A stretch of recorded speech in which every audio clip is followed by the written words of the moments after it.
Hello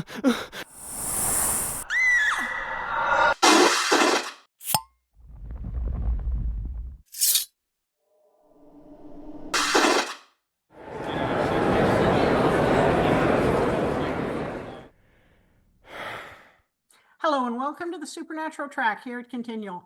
I'm your host, Gail C. Martin, and tonight we are picking up with the Kripke Years Part 2. There was just too much to fit in one episode, so here we are back again to talk about the showrunner and the episodes that he wrote and directed. But first, let my wonderful panelists introduce themselves, starting with Carole. Hi, I'm Carole Stokes. I've been a fan of Supernatural since season 3. I started writing fanfic under Fire Sign 10 in 2012. I'm the co-host of the podcast, So Get This, The Lore of Supernatural Fanfiction. And as Ellis Colton, I am an MM romance writer. Okay, Lynn. Hi, I'm Dr. Lynn Zubernis. I'm a clinical psychologist and a professor at Westchester University and a passionate Supernatural fan from the beginning. I've written a bunch of books on the show, including the most recent 2 written with the cast of Supernatural. The actors wrote their chapters about their perspective on what it's all been like for them. And I'm Gail C. Martin, and Morgan Bryce. As Gail, I write epic and urban fantasy. As Morgan, I write urban fantasy, male paranormal romance. But all of my modern day worlds are ones Sam and Dean could walk into and feel right at home. I haven't been a fan as long as some people, but I have tried very hard to make up for it with obsession. So And you have succeeded. I think I hit the mark maybe, or overshot. It's that overachiever thing, only child. So we got through the first 3 seasons. But let's start with season 4. There were 3 episodes that Kripke wrote in season 4: Lazarus Rising, Lazarus Rising, Heaven and Hell, and Lucifer Rising. And Lucifer Rising, he was also a director for. Carole, start us off. You can take one episode or all 3. I think in a general note, he certainly chose wisely because it's the season opener, the mid-season finale, which is always that kind of penultimate point where you're heading into winter hiatus of like 2, 3, 4 months, and you need to carry that suspense over. And then, of course, the season finale. And for Supernatural, those were really pivotal points because at that point in time, Supernatural was constantly on the bubble, as in we never knew if it was going to be renewed. So we would spend the late spring and all through summer in suspense, waiting to find out, did they get renewed? So certainly, I think him choosing those episodes was definitely very, very purposeful, very on purpose. For Lazarus Rising, of course, we left off really in a big hurry because season 3 ended so quickly and abruptly due to the writer's strike. They had to really kind of hurry it up, throw things together a little more, and boom, hey, Dean's dead and in hell. Okay. Where we last see him on these terrible hooks, suspending him Calling out for Sam. Just screaming for Sam. So we start off season 4 with, here's Dean in his coffin, clawing his way out and through the earth and, up into the sunlight. Great behind the scenes stuff where Jensen talks about going through this. And basically Kripke was like, yeah, suck it up, Buttercup.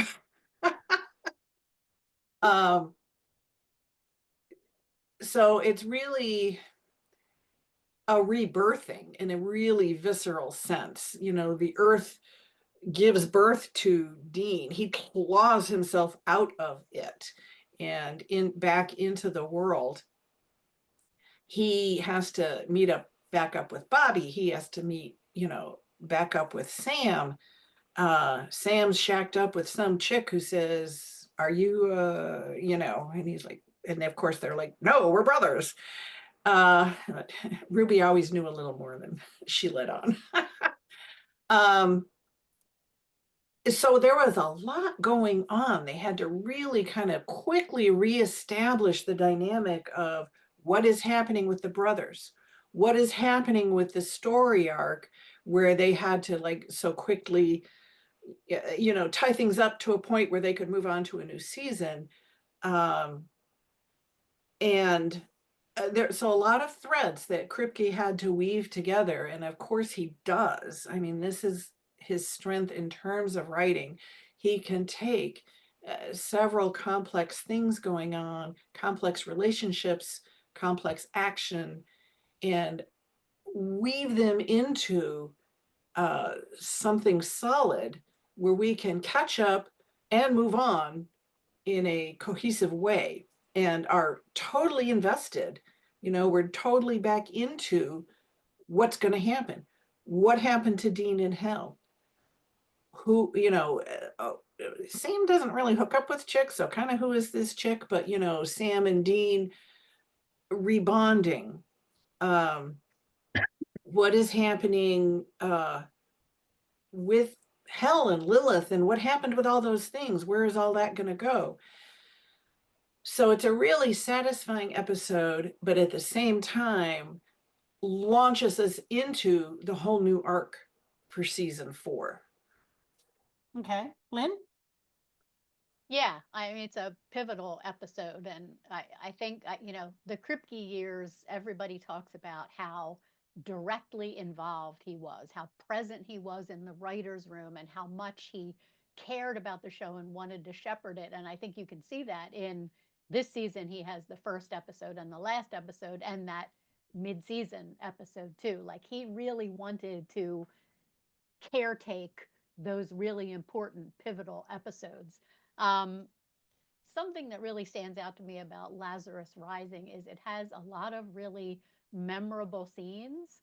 And I think that's because of Kripke's writing, because of the acting, but it's also because it's Kim Manners directed. So we still had Kim Manners, and we won't have him for very much longer, but you can so see Kim Manners' touch in Lazarus Rising in some of the memorable scenes. When Dean does dig himself out of the grave, it's such a dramatic scene. And there's that typical Kim Manners, that dramatic crane shot where you pull up and you see that the trees have just been mashed down all around the grave. I mean, I just remember watching that and my jaw just falling open to see that. What else did I really like? There's that really, not that I like it, but there's that really dramatic scene where they go to Pamela Barnes, which really interesting, fascinating character that I loved. And she tries to figure out what happened and who raised Dean and left that handprint on him, and ends up getting her eyes burnt out. So that seance scene I thought was also confusing and scary, and then just so disturbing when that happened. Um, there's the Christy, who we don't know at first that it's Ruby. She's introduced as Christy. We don't know why Sam was with this girl. We don't know why she says what she says. Everybody's trying to figure out what's going on. And then later, there's the reveal that it's Ruby. And then lastly, the most memorable scene in Lazarus Rising, and I think one of the most memorable in the whole series, is Castiel's introduction, where he comes walking into the barn and the lights are blowing out and popping and there's sparks all over the place. I mean, I remember seeing that and just being like, oh my God, who is this guy? Who is this creature? He was so scary, and he was so enigmatic, and his like, God has work for you. So like, what? That was just a wonderful scene. In one of the chapters that Misha Collins wrote for one of my books, he talks about how they had a party, and they all got together to watch the season premiere. The actors, Sarah Gamble, I don't know if Eric Kripke was there, but I know Sarah was there. And when that scene came on and they were watching it, Sarah turned to Misha and said, "Your life is never going to be the same." And he said at the time, I thought, that's ridiculous. This is just a little acting job. My life's going to be exactly the same as it ever was. But sure enough, his life was really never the same after that moment. So really, really memorable episode. Well, yes to all of those things. I mean, even now knowing that Jensen dug his way out of crumbled Oreo cookies instead of dirt, it's still an extremely powerful visual scene. And I got to ask the last question at a convention not too long ago. And so my question was, how come Dean was killed in Connecticut and Rose in Pontiac, Illinois? And Jensen got the most wonderfully poleaxed look on his face as he went for an answer and said, well, that's just because that's where I rose. And then they kind of thought about it. And he finally said, look, the writers come up with these things. Somebody probably had a girlfriend in Pontiac, Illinois. I really don't know. We never asked. But I still don't know why. And I figured out at one time, it was like several days drive from Connecticut to Illinois, why Sam put Dean's body in the back of the Impala and drove for like 4 days to bury him in Illinois, in a town that, as far as I can tell, doesn't have any other significance to them. The other thing that really is interesting, and this goes back to that visual effect of the flattened trees, is that references a real thing called the Tunguska event, which is the largest impact event on Earth in recorded history, although they think there were larger events in prehistoric times. Happened in, I think, Russia. Russia. And, Yep, Russia. And yeah, so this is what happens when a huge meteor, asteroid, celestial being the size of the Chrysler Building hits the ground in a place. You flatten all the trees. So it does kind of beg wondering, did Cass show up in his celestial form like the Chrysler Building without having adjusted to human mortal size standards and therefore flattened a forest? Maybe. We don't That would make, we that don't would see make, Relic Entrances doing this again, so maybe learn from your mistakes. I don't know. What? that would make sense with the whole thing where Dean is in like the gas station or whatever, and this huge sound is happening and the glass is pulverizing all over him, and he's like this, where Castiel thinks he's trying to talk to Dean, but of course in an angelic vast sense that can't be comprehended by humans and stuff. So that would make sense with that, where he's just like boom, Angel speaking Enochian isn't exactly like a lullaby or something to soothe somebody to sleep. So yeah, I think there's some cool things. I love it when you can find some of those little Easter eggs that you don't have to know to appreciate a story or a scene, but if you can find them, it's like, ooh, okay, that's cool. I'm nerding out over this. So that is Lazarus Rising. Now let's look at Heaven and Hell. That's that traumatic mid-season finale. Back to you, Carol. There's so much going on again in this one, where we've spent the first half of the season, we've met Anna and we've met Ruby, and there's a lot of things going on, and the brothers are kind of like together, but like Sam knows that Dean's keeping stuff from him, and being Sam, he's got to keep poking at it, keep pressing that tender spot, because he wants Dean to, of course, unload himself and feel better, because Sam's at that point much more healthy about that kind of thing. But we have the complexity of these two new people on the scene, and we don't get yet, before this episode, kind of what is the significance of these people. But here we find out Anna's an angel, and we know at that point, I believe, that Ruby is a demon. But of course, so Heaven and Hell, it can be, here we've got the dichotomy of these two women, we've got an angel and a demon. And the brothers are kind of polarized a little bit with this. Of course, we also get the very delicious sequence of Anna would like to know the nature of human love. And so we get a beautiful little romantic sequence, and we get to analyze the curve of Dean's back into like some kind of perfect mathematical formula. Yeah. But I digress. So Steamy windows in the Impala. steamy windows in the Impala, like the hand. And it's very climactic in the end, No pun intended. outside of the Impala, with the angels really making their stance known, and that they're there to push people around to do what they want, and the boys kind of having their first rebellion against that. They're not there to necessarily be a puppet. They're there to do what they feel that needs to be done. So again, a lot going on. The tumblers are rotating and changing, and throwing us into the second half of the season arc, with one kind of really all-encompassing episode. Okay.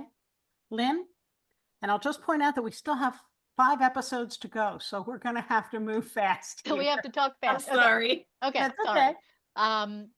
Yes. So I like Heaven and Hell. I like where we are in season 4. I really like that Heaven and Hell made both the angels and the demons scary and sort of awesome, and not great, but you feel awe around. Like they really did a good job of, Uriel and Castiel are in this, and the two of them together are really scary. Ruby is very much a demon. That's scary. Sam and Dean are very much caught in the middle of both angels and demons, and they're all scary, and they're all trying to use Sam and Dean and manipulate them for what they want. And I really like how it did that with them. I thought this is one of the first episodes, I think, where there was a sequence that I found really silly. This whole thing about Anna giving up her grace, and they had to go find her grace. And I remember they tracked it to an oak tree. And I literally remember sitting there watching and going, what the hell? Like they had the 4 of them riding in the car with the demon and the angel in the back seat. And then they go to the oak tree I was like, you are losing me here. This is extremely silly. I did think that was very good. And up till season 4, there hadn't been very many that I didn't think were really good. But the end of it is so, so, so good when Dean finally breaks down and tells Sam about his time in hell. And we find out to our horror that for him, it was like 40 years. And even more to our horror and his great guilt and shame, after being tortured for all those years, he finally took the offer to get down and stop being tortured if he would torture himself. And we see how torn up he is about it. And it's one of a couple of scenes that Jensen Ackles just absolutely nails that performance, and, sobbing and so emotional. I think that was one of the ones that he kind of had to walk it off afterwards because he got so emotional, but really well done. Yes to all of that. And Lynn, if I can demystify maybe a little bit about the oak tree.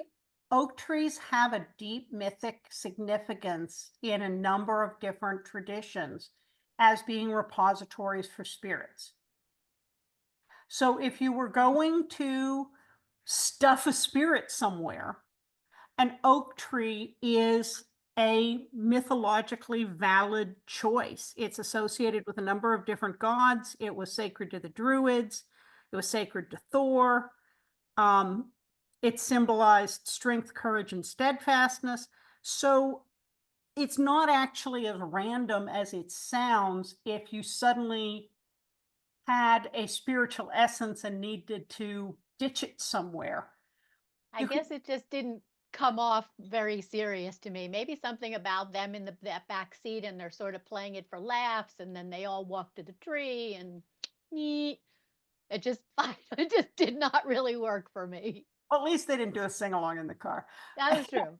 And you have to be kind of deep mythology nerd to go, oh, oak tree, yes.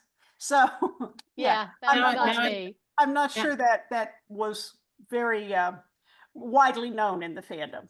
now I'm picturing Anna and Ruby singing 99 bottles of beer on the wall. It had that feel to it. I'm sorry. And that would have been a great outtake. So Lucifer Rising, we've had Lazarus Rising, we now have Lucifer Rising. And it's the season finale for season 4. Carol? Oh my gosh, that was a great episode. The whole scene with the priest and the nuns and the bloodletting and the, oh my gosh, Ilchester. And then when the boys are there and Ruby is egging Sam on to kill Lilith, and we don't know at that point that she's a double agent, essentially. And she turns around and slams that door in Dean's face. And Sam has that battle and finds out horribly that he's been played. He's been played. But Dean makes it in. They have that great moment where they realize, uh-oh, it's too late.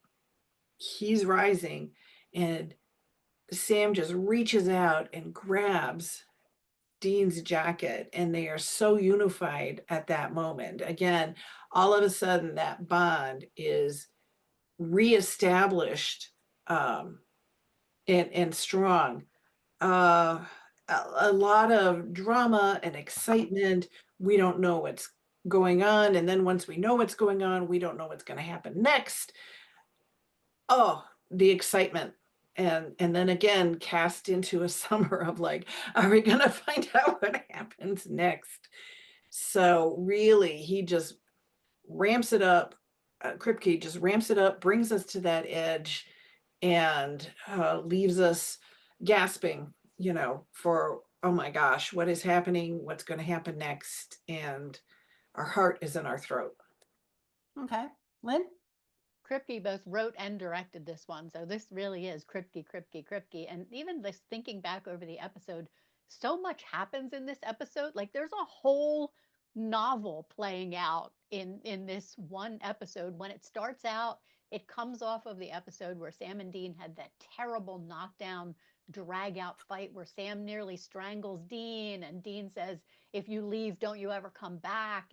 So painful. And in the beginning, Sam is really upset about the fight, and Dean is refusing to call him, and Bobby's saying, you're acting like John, you should be a better man. But the brothers are so estranged, which makes everything that happens so much more painful. And this is the episode where that horrible voicemail happens, which we never really got any canon rectifying of. There's a million fanfics that rectify it, but we never saw it in canon, where Dean actually calls Sam to apologize for the things that he said. But when Sam picks up the voicemail, it's manipulated so that he hears Dean calling him a monster. And that's part of what pushes him to be able to take that step of setting aside his humanity and drinking that possessed woman's blood, killing her, having Ruby kill her. And I remember being shocked that Sam did that, just being absolutely shocked and horrified. But you could see how it came from what had happened before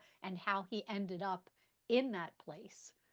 So it felt so good after that whole arc at the end of it, when Dean finally gets in and together they kill Ruby. And then as Lucifer is rising, they're clinging to each other again instead of being at odds. So I really feel like Kripke took us from complete estrangement to all these horrible things that happen and back to bringing the brothers back together in one episode, which kudos, Kripke. No mean feat. and has given us a number of interesting side things. One is, as Jared has often joked about, now that his kids are older and want to watch the show, how do you explain why Daddy holds on to Mommy while Uncle Jensen kills her? That's a hard one. No Oh, yeah. trauma there. No trauma there. The other thing is, of course, Ilchester, they drew on a real place that had a nickname of Hell House College. It was a Roman Catholic monastery where there are varying legends about evil priests doing despicable things and killing people. And it was opened in the 1800s and closed down in the early 1970s and then burned. But it is said to be extremely haunted and evil ground. So there you go, Ilchester, Maryland. I just geek out extremely when they pull in things with real world details. That just makes my little nerdy heart go pitter pat. All right. So we've got season 5, Sympathy for the Devil, The Real Ghostbusters, and Swan Song. And then one more after that, season 6, The Man Who Knew Too Much. Sympathy for the Devil. Start us off, Carol. Sympathy for the Devil. Now we've come from this really climactic moment, and then it's like Sam and Dean on a plane, and they're like, what are we doing here? What? And then we see this whole story of someone we've never seen before who has suffered a terrible thing where his family has been murdered and everything. But it's all a setup for him to be coerced and persuaded by Lucifer to say yes. Because you know what? Lucifer, as we can easily forget, is an angel. And he can't simply possess anybody. They've established that angels have to ask and you have to say yes. Now they can make it hard for you, but here we really have Lucifer sweet talking Nick into saying yes and pulling all these emotional strings on him and everything. So now we have this new player on the field. We have Lucifer. We don't know what's going to happen. We don't know what to expect. All we know is that Lucifer is a big, big name. So big stuff's going to happen. We also have this terribly traumatic thing where we have Bobby that we've learned to love and, appreciate as the boys at this point, a surrogate father getting possessed. But yet at the very end, he's able to wrest himself from the demon's possession and injure himself so that the demon leaves, but injured to the point that now Bobby is in a wheelchair. We meet another new player. Well, Zachariah's on the field.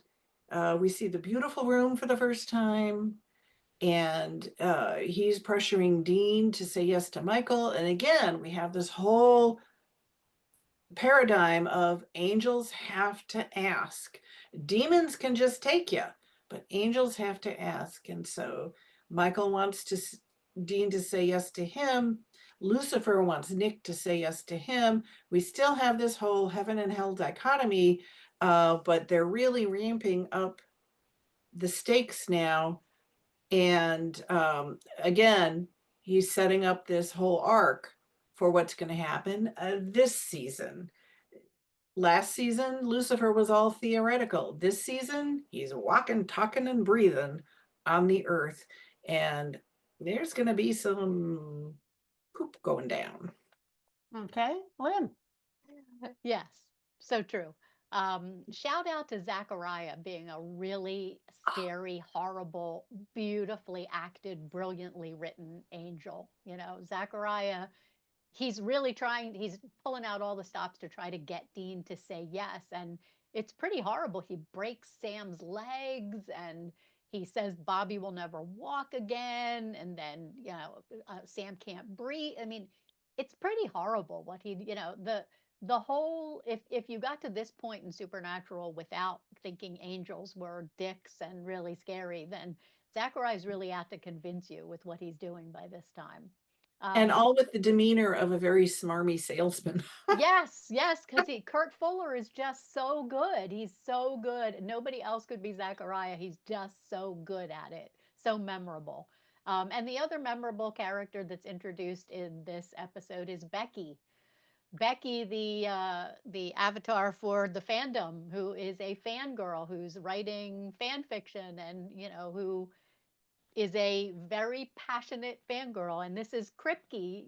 Kripke's the one who wrote Becky this way. And I love the way he wrote Becky. He's writing the same way Kripke writes about everything that he loves, with poking, fun, affection, not there's no barb to it. It's an affectionate poke at fandom. And if you don't see that right away, you can easily see it, because at the end, it's Becky who eventually has the answers to things and kind of gets to save the day a couple episodes down the line. So I really liked the introduction of Becky. It's certainly poking fun at fandom, but I feel like Kripke was doing it in an affectionate way.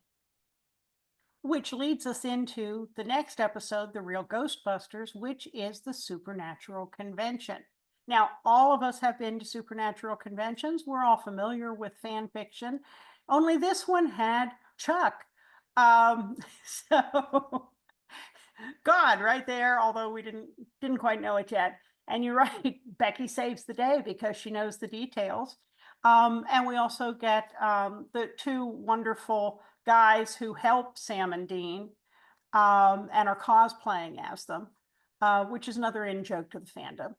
And this is just one of my all-time favorite episodes, is that they go to a haunted convention location for a supernatural convention, and a ghost actually shows up.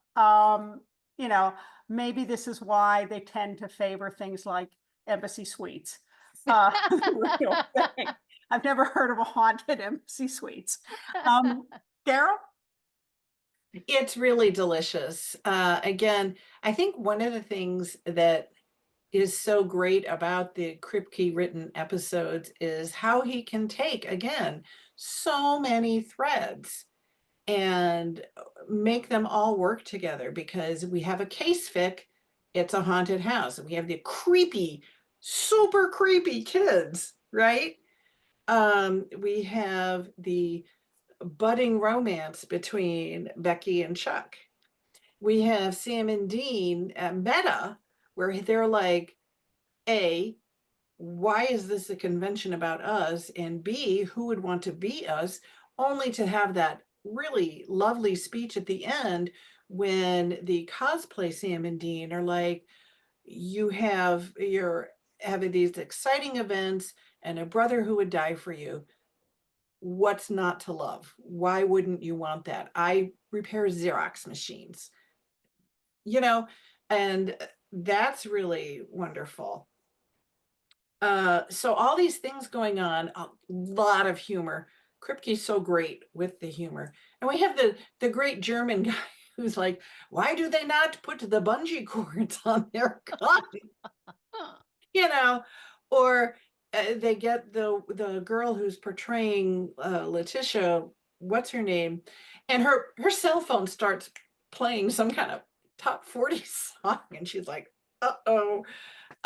Just really great humorous moments. Chuck is vamping to keep everybody in the room while they're so really fun, fast-paced. I won't say it's a big arc episode at all, but really a stellar moment in both the saga of Sam and Dean and the development of how the fandom was happening at that point, because now season 5 Supernatural's got some momentum going, and they're playing with it, and it's just delicious. Okay. Lynn? What I love is that at the time, Kripke was very much on the message boards, which, yes, it was a long time ago. We had message boards back then. He was on Television Without Pity, which was one of the early message boards where the supernatural fandom hung out. And he knew a lot about what was going on in the fandom. This was right around the time that I was interviewing him for the first or second time, and he talked about lurking on the message boards and wanting to know what was going on in the fandom, and then he brilliantly wove it into the episode. So if you were on television without pity, like I was at the time, and watching this episode, you recognize that the cosplayers' names, Demian and Barnes, they were posters. They were real people posting on television without pity. The panels that were there, what were they? Frightened Little Boy, The Secret Life of Dean Winchester. That was like a panel from like a WinCon, like a fan con, the homoerotic subtext of Supernatural. That's what people were talking about on the message board. So he just took those real life things and just tossed them right in there. And people who were on the inside, we all got it. I'm sure the general audience watching, probably all of that went right over their heads. But I love that he wrote it for the insiders, because as a fan himself, he has true affection for those fans that are as into something as he is. Well, and one of the things I think is really fascinating, I didn't know any of that, Lynn, so thank you. That is a whole different dimension.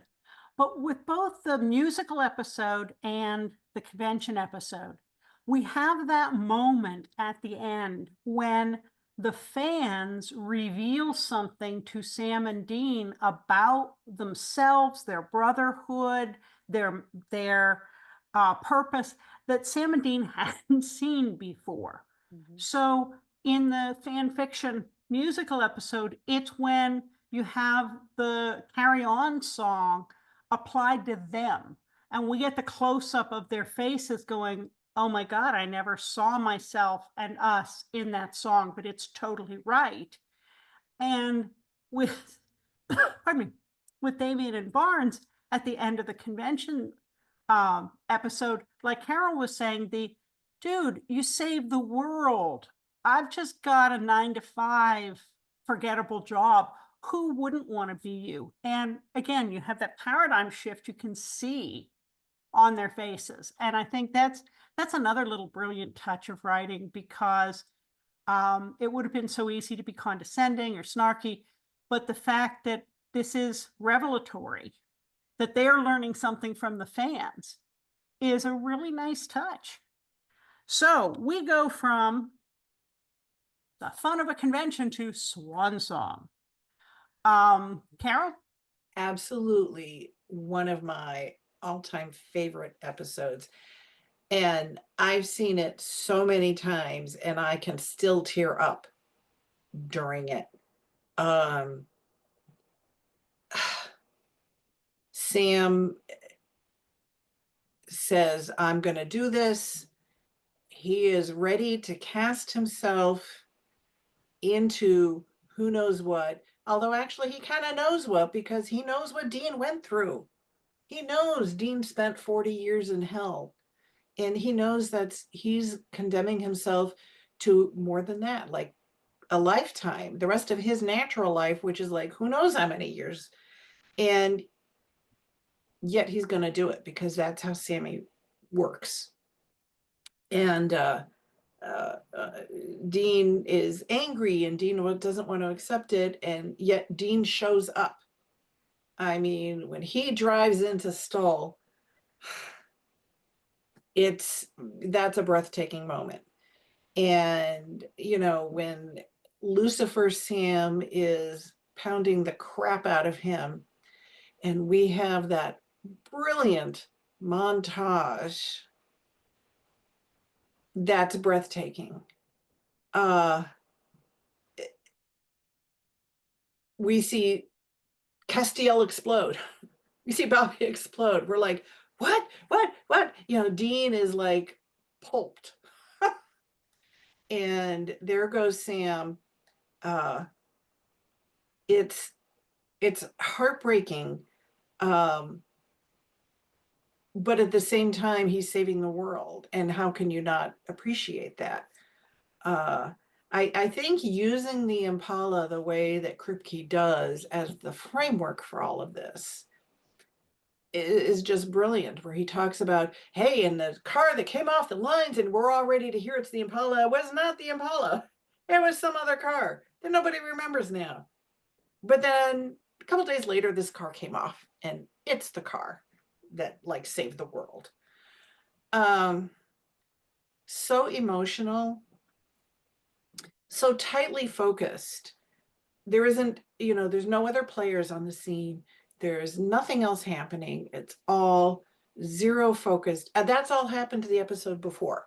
This is zero focused on the cemetery, what's happening, Sam and Dean's struggles, and Dean's refusal to ever let Sam go alone. That he will be there for Sam regardless, and Sam saving the world. It just doesn't get any better than that. And we feel Dean's heartbreak, we feel his loss, we cry along with him.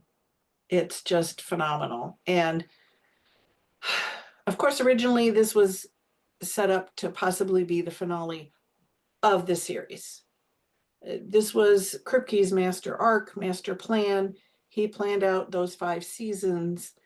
And for all we knew, again, because you never knew year to year, we were on the bubble. Was it going to get picked up? If it hadn't got picked up, it would have been as controversial, I'm sure, as the Barniversary turned out to be, 10 years later. But nonetheless, it made sense. It resolved. It encapsulated everything they were about, and it gave them dignity. And if it had been left there, as much as we might have wanted to see more, at least it made sense and it worked, and we could simply mourn them, but not speculate further. Okay. Lynn?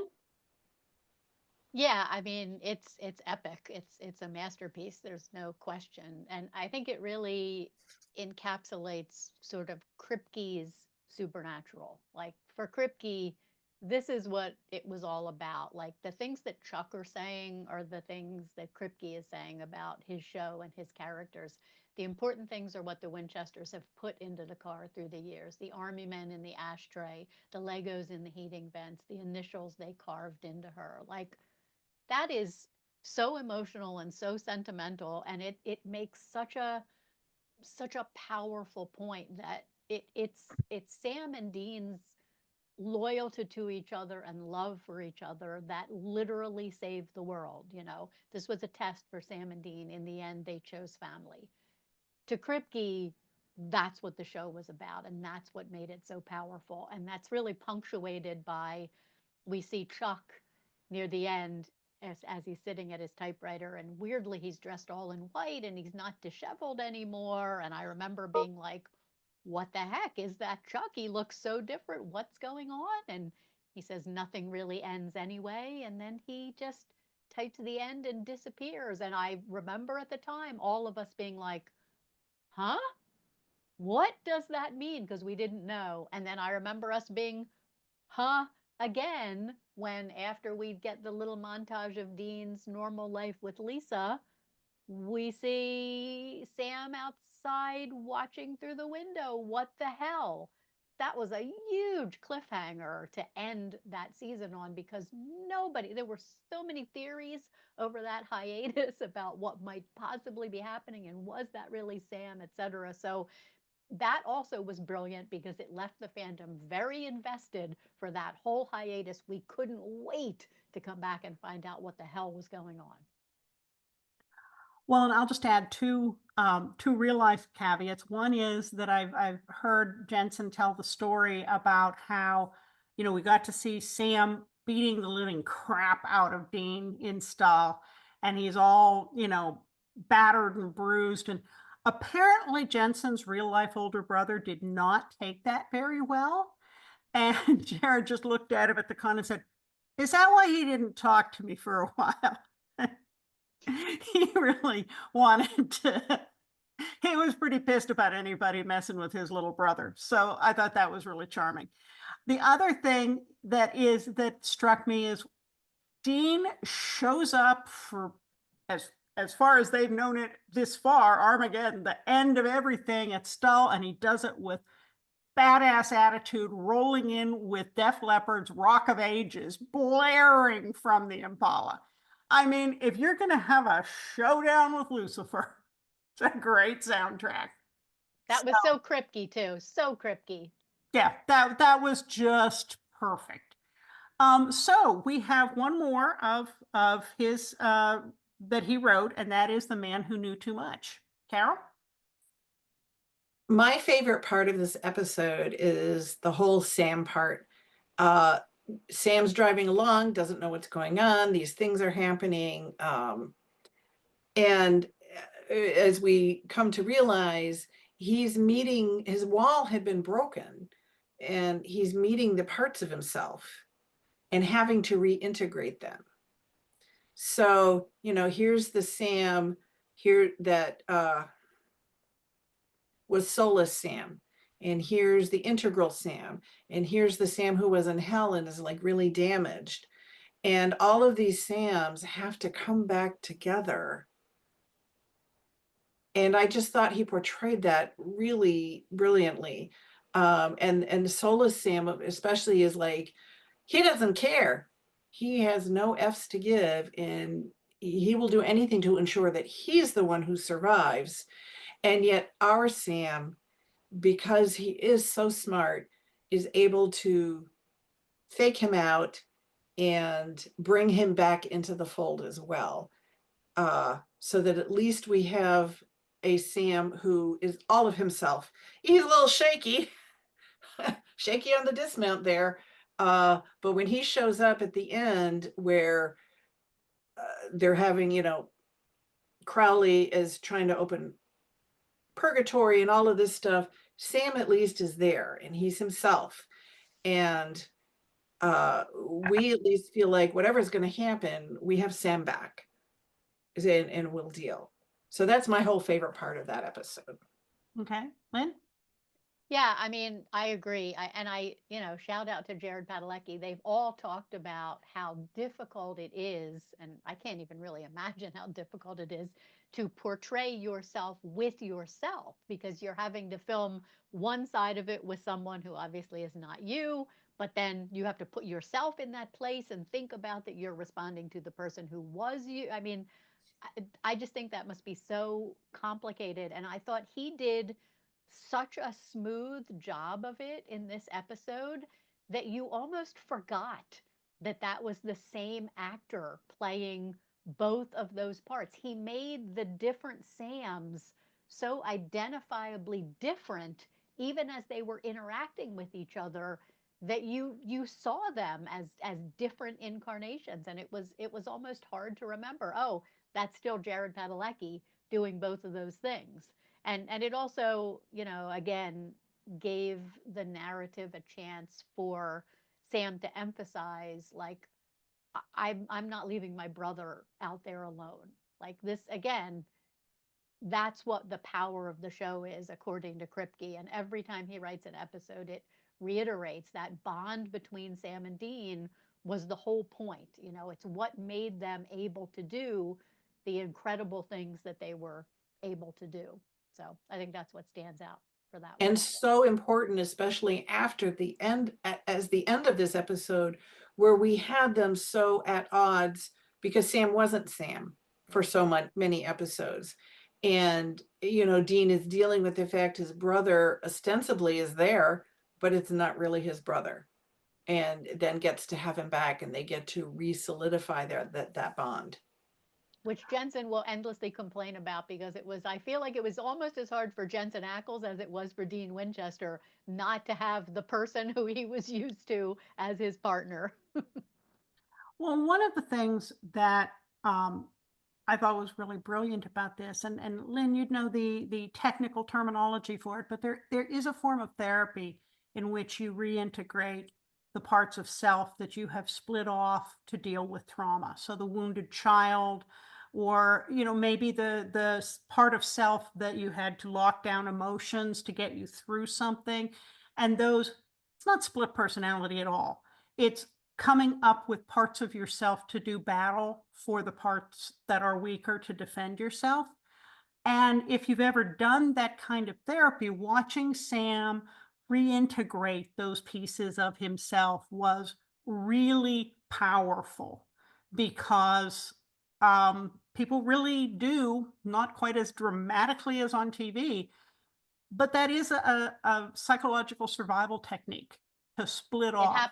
happens with trauma, that the Yes. trauma memories are never integrated into the main life narrative. So that's always part of the work. Yes. So I thought that was really powerful. The other thing, and I keep coming back to convention questions, but at a recent convention, I got to ask a question. At some point, I'm going to have my face on a wanted poster. Don't pick this lady. But my question was to Jensen, in light of Cass's confession at the end of season 15, does knowing that make you question his motives for all the things he did up to that point, like breaking Sam's wall to get Sam out of the way so that he could monopolize Dean's friendship or relationship or whatever you want to call it. And Jensen listened very carefully, like he does, and then he went, "What?" When you were there, Carol, I think you were too, and um, and then he had me say it over again, and he was very nice to say that he really did not think that Cass would have ever done anything to harm Sam, knowing how much Dean cared about Sam. I think that was a very polite answer. I'm not sure it fits with my headcanon, but it is what Jensen said, so we'll believe him. Well, folks, we are out of time. It has been a wonderful discussion. Thank you so much. And very quickly, before we leave, please tell us where we can find you online. Carol?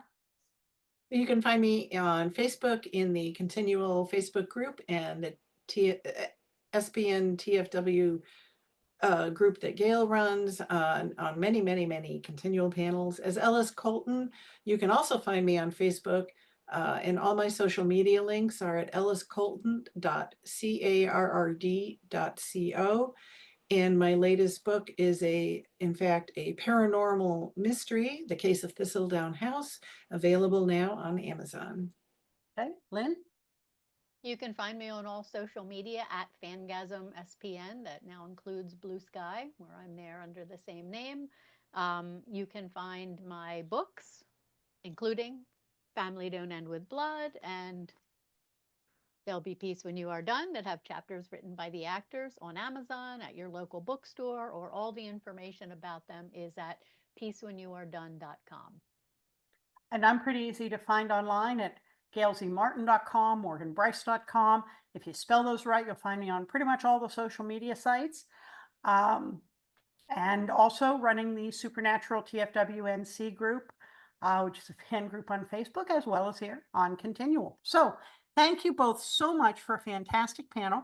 Thanks to all of you for watching and listening. There will be more Supernatural coming up soon, so we'll see you online.